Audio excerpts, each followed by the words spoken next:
നമസ്കാരം. രണ്ടാം മോദിയുടെ അവസാന ബജറ്റിൽ എന്തൊക്കെയാണ് കരുതി വച്ചിരിക്കുന്നത്? രാജ്യത്തെ ഞെട്ടിക്കുമോ അതോ നേരത്തെ ഉള്ളതിൻ്റെ ഒരു തുടർച്ചയായി മാത്രമായിരിക്കുമോ അതോ തിരഞ്ഞെടുപ്പ് മുന്നിൽ കണ്ടുള്ള ജനകീയ പ്രഖ്യാപനങ്ങൾ ഉണ്ടാകുമോ?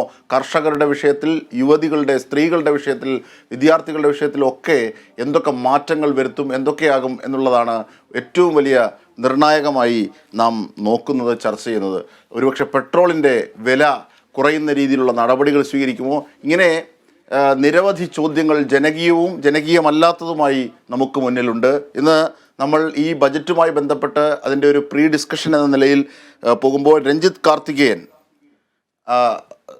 സാമ്പത്തിക വിദഗ്ധൻ, ഒപ്പം എസ് നായർ, സാമ്പത്തിക വിദഗ്ധൻ, മേരി ജോർജ്, സാമ്പത്തിക വിദഗ്ധ ഒക്കെ നമ്മുടെ ചർച്ചയെ സമ്പന്നമാക്കാനായുണ്ട്.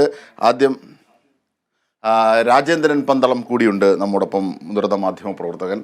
ആദ്യം മേരി ടീച്ചറിലേക്ക് തന്നെ പോകാം.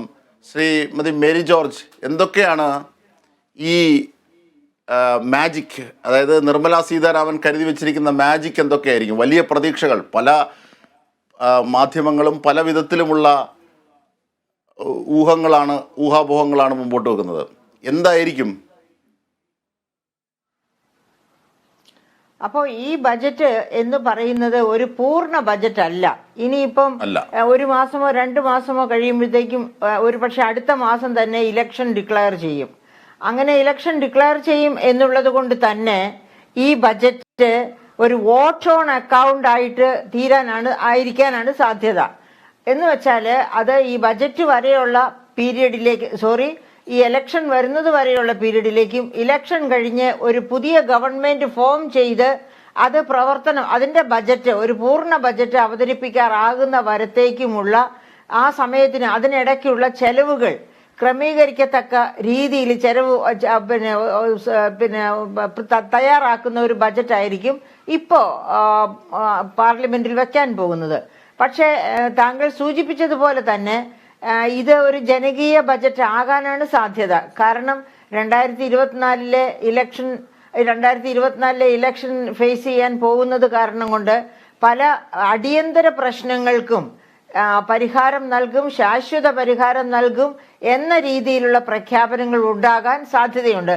ഇപ്പോൾ താങ്കൾ തന്നെ സൂചിപ്പിച്ചല്ലോ, അതായത് കാർഷിക മേഖല വലിയ പ്രതിസന്ധിയാണ് സംസ്ഥാനങ്ങളിലും കേന്ദ്രത്തിലും ഫേസ് ചെയ്തുകൊണ്ടിരിക്കുന്നത്. അപ്പൊ അങ്ങനെയുള്ള അതായത് നമുക്കറിയാം, ഭക്ഷ്യ വിലക്കയറ്റം മൂലമാണ് ഉപഭോക്തൃ വില 4-നും 6-നും ഇടയ്ക്ക് പിടിച്ചു നിർത്തണമെന്നായിരുന്നു Reserve Bank of India monetary policy കമ്മിറ്റിയുടെ തീരുമാനം. 2020 കോവിഡ് കാലം തൊട്ട് തുടങ്ങിയ ആ തീരുമാനം. അപ്പൊ ആ 4-6 എന്നുള്ള റേഞ്ചിന്റെ 5.69% എത്തി നിൽക്കുകയാണ് ഉപഭോക്തൃ വില നിലകൾ. അപ്പോൾ ഉപഭോക്തൃ വില നിലകൾ ഉയർന്നു നിൽക്കുന്നു എന്ന് തന്നെ നമുക്ക് മനസ്സിലാക്കാം. അപ്പൊ ഇനിയും, അതായത് ഇപ്പോഴുള്ള ഭക്ഷ്യപ്രതിസന്ധി, ഇന്ത്യയിൽ ഭക്ഷ്യപ്രതിസന്ധി ഇല്ല, പക്ഷെ ഒരു പ്രതിസന്ധി മുന്നിൽ കാണണമെന്നാണ് കാർഷിക വിദഗ്ധർ പറയുന്നത്. എന്തുകൊണ്ടാണ്? ഇവിടെ തന്നെ കാലാവസ്ഥാ മാറ്റം കൊണ്ട് പല സംസ്ഥാനങ്ങളിലും കൃഷിനാശം സംഭവിക്കുന്നുണ്ട്, ഉൽപാദന ശേഷി കുറയുന്നുണ്ട്. അതുപോലെ തന്നെയാണ് യുക്രൈൻ യുദ്ധം, അതുപോലെ ഇസ്രായേൽ ഗാസ. ഇത്തരം കാരണങ്ങൾ കൊണ്ടൊക്കെ ഇവിടെ എവിടെയെങ്കിലും ഉൽപ്പാദിപ്പിച്ച ഉൽപ്പന്നമുണ്ടെങ്കിൽ തന്നെയും അതിന്റെ പോക്കുവരവ്, എക്സ്പോർട്ട് ഇമ്പോർട്ട് ബുദ്ധിമുട്ടുള്ള കാര്യമാണ്, തടസ്സങ്ങളുണ്ട്. അങ്ങനെയൊക്കെയുള്ള കാര്യം കൊണ്ട് ഭക്ഷ്യ പരിതസ്ഥിതി അത്ര ശോഭനമല്ല. അപ്പൊ അത് മാത്രവുമല്ല, കർഷകര് കടുത്ത അമർഷത്തിലാണ്. അവർ നീണ്ട സമരത്തിന് ശേഷം നരേന്ദ്രമോദി ഗവൺമെന്റുമായി പറഞ്ഞൊത്ത പല കാര്യങ്ങളും കടലാസിൽ തന്നെ ഒതുങ്ങുന്നേ ഉള്ളൂ, ഒന്നും ഇതുവരെ നടപ്പാക്കിയിട്ടില്ല. അപ്പൊ അങ്ങനെ ഒരു സാഹചര്യത്തിൽ തീർച്ചയായിട്ടും കർഷകര് പ്രക്ഷോഭവുമായി ഇറങ്ങാം, അല്ലെങ്കിൽ കർഷക വോട്ടുകൾ BJP ഗവൺമെന്റിന് എതിരാകാം. പക്ഷെ അതേ സമയത്ത് തന്നെ ഓർക്കണം, കർഷകർക്കാണ് 2000 രൂപ വെച്ച് 3 ഗഡുക്കളായിട്ട് 6,000 രൂപ കൊടുക്കുമെന്നുള്ള പ്രഖ്യാപനമുള്ളത്. അത് പക്ഷേ 2 ഹെക്ടറിൽ താഴെ കൃഷിഭൂമിയുള്ള കർഷകർക്കാണ്.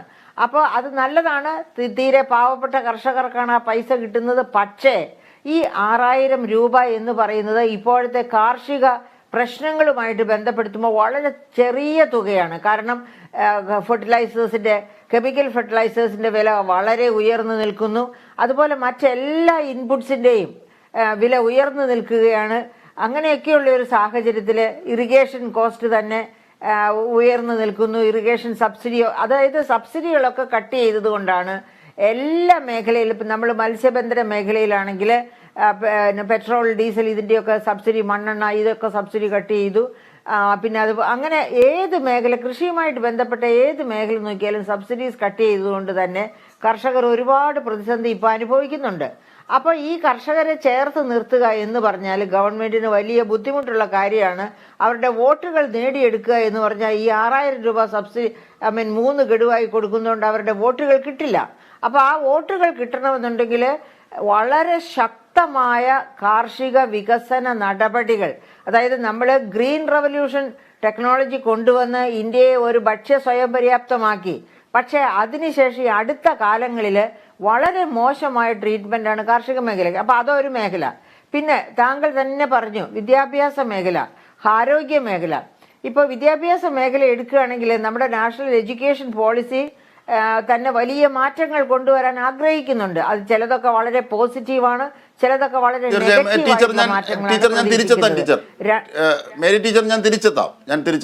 ഞാൻ മറ്റതികളിലേക്ക് ഒന്ന് പോയതിനു ശേഷം തിരിച്ചെത്താം. ശ്രീ രഞ്ജിത്ത് കാർത്തികേയൻ, ഏറ്റവും പ്രധാനപ്പെട്ട വിഷയമായി നിൽക്കുന്നത് കാർഷികമാണ്. കാർഷിക മേഖലയിലെ പ്രതിസന്ധി നമുക്കറിയാം. നരേന്ദ്രമോദിയെപ്പോലും പാലത്തിനുള്ളിൽ എത്രയോ മിനിറ്റുകൾ തടഞ്ഞിടാൻ കർഷകർക്കായി. ആ രീതിയിലുള്ള പ്രക്ഷോഭങ്ങളൊക്കെ നാം കണ്ടതാണ്. ഇതിനെ രാഷ്ട്രീയമായി കൂട്ടിക്കലർത്തുന്നതല്ല. പക്ഷേ മേരി ടീച്ചർ വളരെ ഭംഗിയായി ആ ക്ലാസ് എടുക്കുന്നത് പോലെ തന്നെ നമുക്ക് പറഞ്ഞു തന്നു എന്താണ് പ്രതിസന്ധികൾക്ക് മുന്നിൽ നിൽക്കുന്നത്, എന്തൊക്കെയാണ് വരാൻ പോകുന്ന വെല്ലുവിളികൾ, എന്തൊക്കെയാണ് ഈ ബജറ്റ് മുമ്പോട്ട് വെക്കുന്നത്. ഒരു ഓട്ടോൺ അക്കൗണ്ട് ആയിരിക്കാം, പക്ഷേ എങ്കിൽ പോലും ഈ ബജറ്റിൽ വലിയ പ്രതീക്ഷകൾ വെക്കുന്നത് തെരഞ്ഞെടുപ്പിന് തൊട്ട് മുമ്പുള്ള ഒരു ബജറ്റ്. അപ്പോൾ ആ അർത്ഥത്തിൽ ചില ജനകീയമായ, പ്രതിപക്ഷ പാർട്ടികളൊക്കെ പറയുന്ന പോലെ ഗിമ്മിക്കുകൾ എന്നൊക്കെ പറയാം, പക്ഷേ എങ്കിൽ പോലും എന്തൊക്കെയോ പ്രതീക്ഷിക്കുന്നു എന്നുള്ളതാണ്. അതിൽ ഏറ്റവും പ്രധാനപ്പെട്ടത് ഈ കാർഷിക മേഖലയാണ്. കാരണം ഭക്ഷ്യസുരക്ഷയുമായി ബന്ധപ്പെട്ട് നിർണായകമായത്.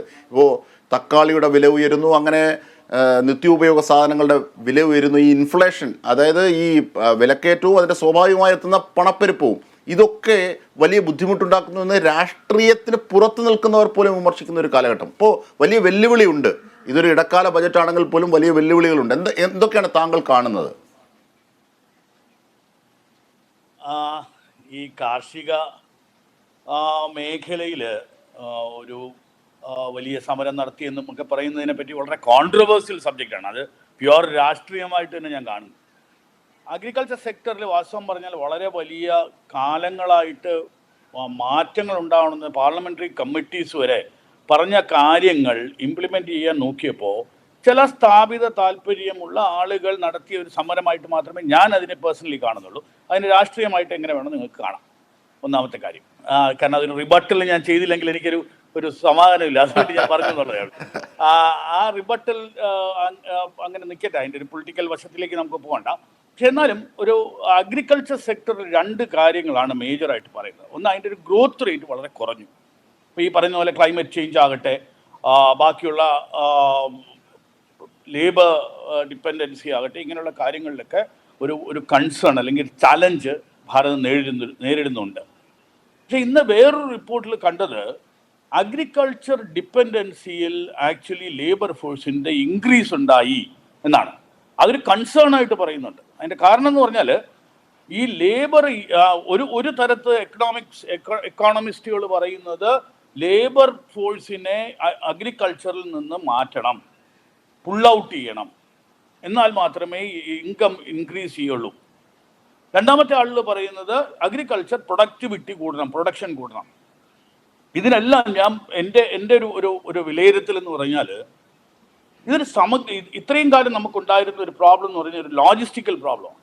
അതായത് നമുക്ക് ഇത് സംഭരണം ചെയ്ത് സൂക്ഷിക്കാനുള്ള ഒരു ഫെസിലിറ്റി ഇല്ലായിരുന്നു, വെയർ ഹൗസിങ് ഫെസിലിറ്റി ഇല്ലായിരുന്നു. ഒരുപാട് ധാന്യങ്ങൾ നമുക്ക് നഷ്ടപ്പെട്ടിട്ടുണ്ട് ഫെസിലിറ്റി ഇല്ലാത്തതുകൊണ്ട്.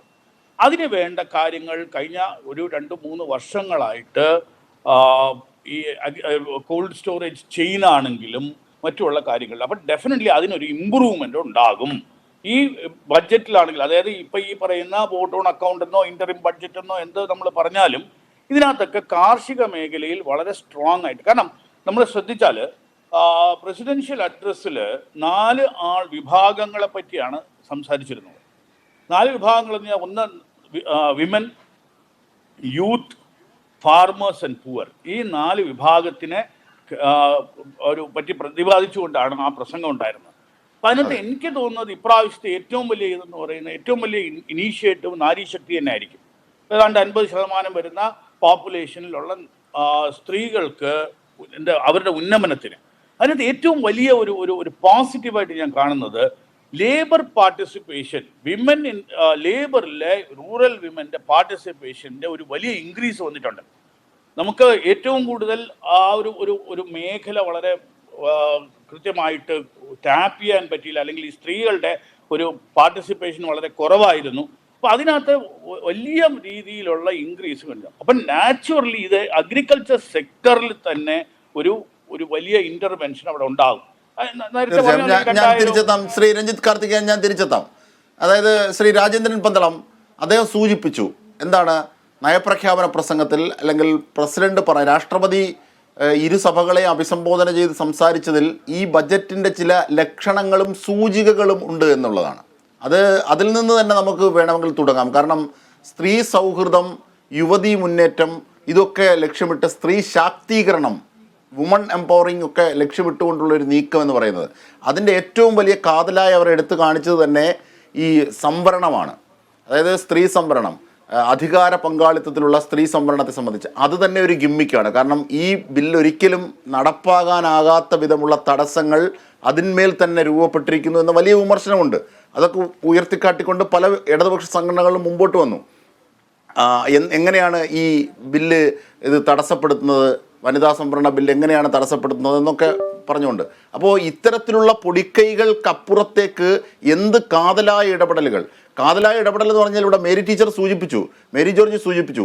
കാരണം എന്താണ് ഈ രാജ്യത്തിന് ഇപ്പോൾ ആവശ്യം? ഒന്ന് ഭക്ഷണവുമായി ബന്ധപ്പെട്ട കാര്യത്തിൽ ഉള്ള വിലക്കയറ്റത്തിൻ്റെ കാര്യത്തിൽ, കാർഷികോൽപ്പന്നങ്ങളുടെ കാര്യത്തിൽ ഒക്കെയും.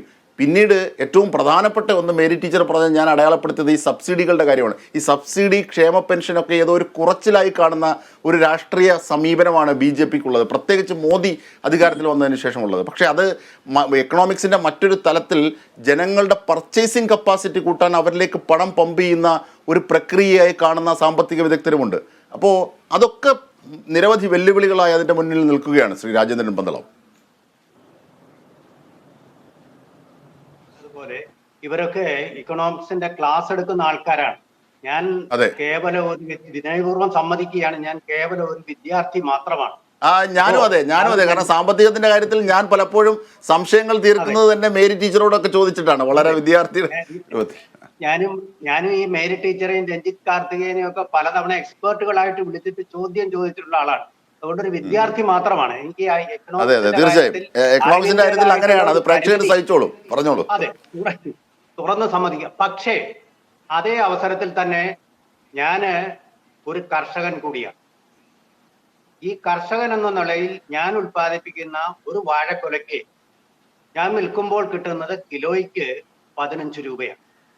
അതേസമയം ഞാൻ വാങ്ങിക്കുമ്പോൾ ഞാൻ കൊടുക്കേണ്ടി വരുന്ന വില 60 മുതൽ 70 രൂപ വരെയും, ഓണം പോലുള്ള സീസൺ കാലത്ത് 100 രൂപ വരെയുമാണ്. അങ്ങനെ ഇടനിലക്കാരുടെ, ബ്രോക്കർമാരുടെ, മൊത്ത കച്ചവടക്കാരുടെ വൻതോതിലുള്ള തട്ടിപ്പ് നടത്തുന്നത് കൊണ്ടാണ് കാർഷിക മേഖല ഇത്ര നഷ്ടം നിറഞ്ഞതായിത്തീരുന്നത്.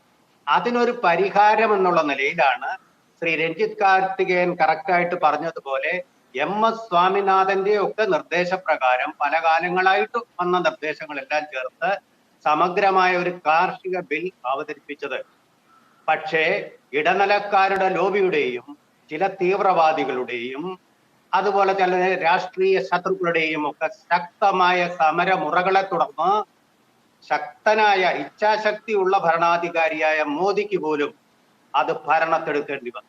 അങ്ങനെയാണ് നമ്മുടെ ഇച്ഛാശക്തിയോടുകൂടി നടപ്പാക്കുന്ന നയങ്ങളെ എതിർക്കാനുള്ള വലിയൊരു രാഷ്ട്രീയ ലോബി ഇവിടെ ഉണ്ടെന്നുള്ള ഒരു സത്യം എനിക്ക് വ്യക്തമായിട്ട് ബോധ്യമായിട്ടുള്ള കാര്യമാണ്. അത് ഭരണത്ത് വെച്ചു. പക്ഷേ എങ്കിലും ഈ ബജറ്റിൽ എനിക്ക് തോന്നുന്നത്, മേരി ടീച്ചർ പറഞ്ഞ 6000 രൂപ പ്രതിവർഷ സഹായധനം അതൊരു കുറഞ്ഞ തുകയാണെന്ന് ടീച്ചർ പറഞ്ഞു. പക്ഷേ കേരളത്തിലൂടെ വികസിത ഭാരത് യാത്ര കടന്നുപോയപ്പോൾ പലരും പറയുകയുണ്ടായി.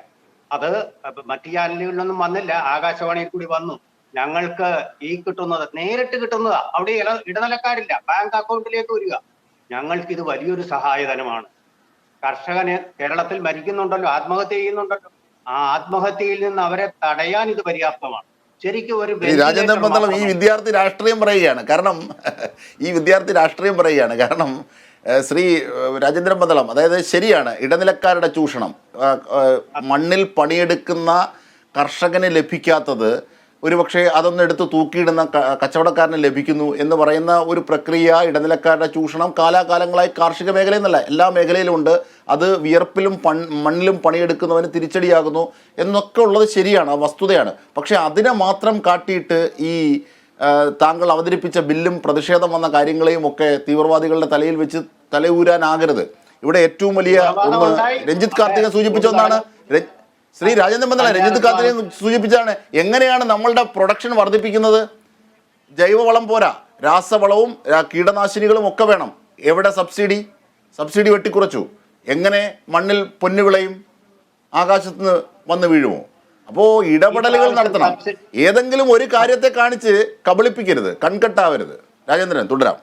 ഇത് കൺകെട്ടല്ല, ഇച്ഛാശക്തിയോടുകൂടി കർഷകരുടെ വരുമാനം ഇരട്ടിയാക്കണമെന്നുള്ള വ്യക്തമായ ലക്ഷ്യത്തിന്റെയും ബോധ്യത്തിന്റെ അടിസ്ഥാനത്തിൽ ഇതുപോലുള്ള സാമ്പത്തിക വിദഗ്ധരുടെ ഉപദേശങ്ങളുടെ അടിസ്ഥാനത്തിൽ നടപ്പാക്കുന്ന കാര്യങ്ങളാണ് ഇതൊക്കെ. അതുപോലെ തന്നെ ഇന്ത്യയിലെ ഉത്പാദനക്ഷമത നമ്മൾ പരമ്പരാഗതമായ രീതിയിൽ കൃഷി ചെയ്യുന്നത് വളരെ കുറവാണ്. ജൈവ കൃഷി വേറൊരു കാര്യം, അതിന് വില കൂടുതൽ കിട്ടും ഉൽപ്പന്നങ്ങൾക്ക്, അത് വേറൊരു ഇക്കണോമിക്സ് ആണ്. അതുപോട്ടെ, പരമ്പരാഗത രീതിയിൽ കൃഷി ചെയ്യുമ്പോൾ ആഗോള കരാറുകൾ ഉള്ളതുകൊണ്ട് എന്ത് സംഭവിക്കുന്നു? ശ്രീലങ്ക, ഫിലിപ്പീൻസ് മുതലായ മറ്റു രാജ്യങ്ങളോട് കോമ്പീറ്റ് ചെയ്യാൻ നമ്മുടെ ഉൽപാദനക്ഷമതയ്ക്ക് സാധിക്കുന്നില്ല. അതൊരു സത്യമാണ്. അതല്ലെങ്കിൽ പറയട്ടെ, ഇക്കണോമിക് എക്സ്പെർട്ടുകളുണ്ടല്ലോ ഇവിടെ, നമുക്കത് സാധിക്കുന്നില്ല. ഇല്ല, ടീച്ചർ പറഞ്ഞത് കേട്ടില്ല. മേരി ടീച്ചർ എന്താണ് പറഞ്ഞതെന്ന്? ഞാൻ പറഞ്ഞത് ശ്രീലങ്ക വലിയ കാർഷിക ഉൽപാദന കേന്ദ്രം ഒന്നുമല്ല. അവർ കണ്ടില്ലേ, കെമിക്കൽ ഫെർട്ടിലൈസേഴ്സ് ഇമ്പോർട്ട് ചെയ്യാൻ പറ്റാതിരുന്ന ആ കടക്കണിയുടെ സമയത്ത് കാർഷിക പ്രൊഡക്ടിവിറ്റിയൊക്കെ ഏറ്റവും കുത്തനേത്താണ്. പട്ടിണി കിടന്ന് ഒരുപാട് പേര് മരിച്ചു ശ്രീലങ്കയിൽ. അതേ സമയത്ത് കെയ്ൻസ് ഗ്രൂപ്പ് എന്നും പറഞ്ഞൊരു ഗ്രൂപ്പുണ്ട്, ഓസ്ട്രേലിയ ഹെഡ് ചെയ്യുന്ന 11 വലിയ കാർഷിക രാജ്യങ്ങൾ ഉൾപ്പെട്ട ഗ്രൂപ്പ്.